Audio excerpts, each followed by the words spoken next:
Minnesota Fighting Vikings could and should take part in part of this great cornerback class. And yes, there are a ton of long, lengthy, outside the numbers, press man corners, but pound for pound, Clark Phillips III is maybe the toughest and grittiest player in this draft, and I absolutely love him. I've become a Clark Phillips III truther.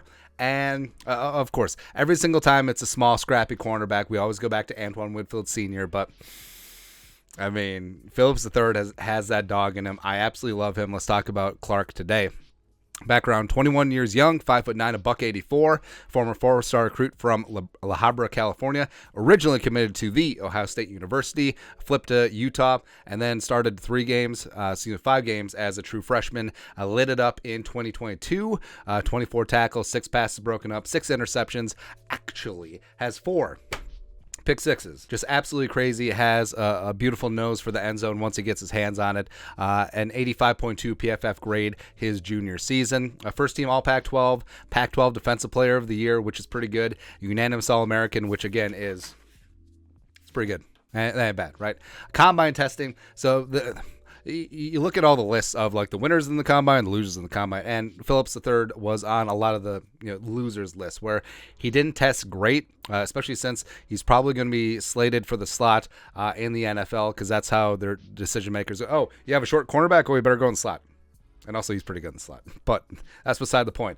But a 4.51 40, sort of a pedestrian 10-yard split. Didn't do agility drills, even though he would have been great in that. His vertical leap of 33, which is not good. And, of course, size-wise was going to count against him anyway. He had a 3.3 out of 10 in terms of real athletic testing, relative athletic score. Really good at talking today. But overall, I'm not concerned, man. Like, the tape speed play is fine. The agility and recovery is very good. So I think he's good to go in that regard. And this is NFL.com's write-up from Lance Zierlein.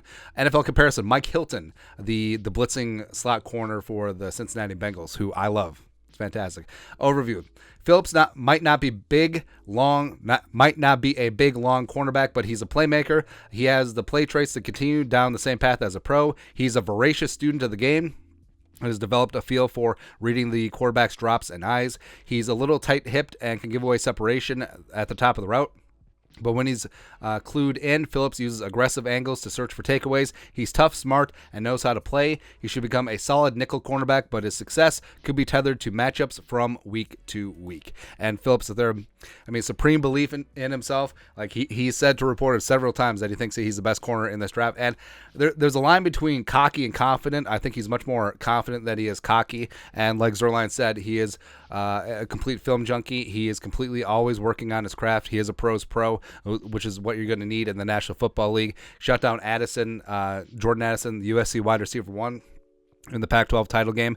He is a gambler. He will bait looking for interceptions, as well as all that film work leads him to confidence in the concepts that he's facing, and leads him to get a half a step. Like, even though he may not have the testing speed, his play speed is certainly up there because he does his homework, he studies, and he's not afraid to go for it, man. Pick six machine in college, like we said, has taken back 4 out of the 9 interceptions he had at Utah. He's unafraid.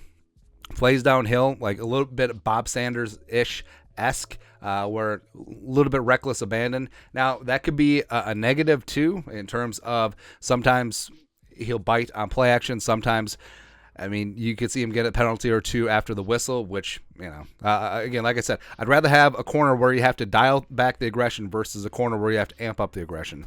He could be best suited as an aggressive slot, used on a lot of blitzes, which is what Flores loves to do too.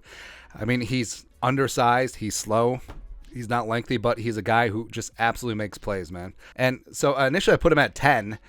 I actually may bump him up. Like, I may put him as high as 7. Because I love, Witherspoon Gonzalez are in a class by themselves, and I think it's Porter, Banks, and then Brents and Cam Smith, depending on what scheme you're running. I could put him above Forbes. I could get on board that train. I could put him above Williams as well, coming off that ACL. Keeley, again, specifically for the Vikings, looking for more press man guys, yes. And Phillips, He's not a long, lengthy, outside the numbers press man corner. He's not that dude, but he just makes plays. Like, you're going to find a way to get Clark Phillips III on the field, and he's going to be an absolute plus every single time he's out there. So I love and adore him. I'm a truther, and you should be too. Your thoughts are thoughts. Vikings need to draft Utah cornerback Clark Phillips III. Let us know your thoughts, our thoughts in the comment section below. Subscribe for daily Vikings takes. Want to support the work? Put a little something in the Venmo. But till next time, Skol, production value.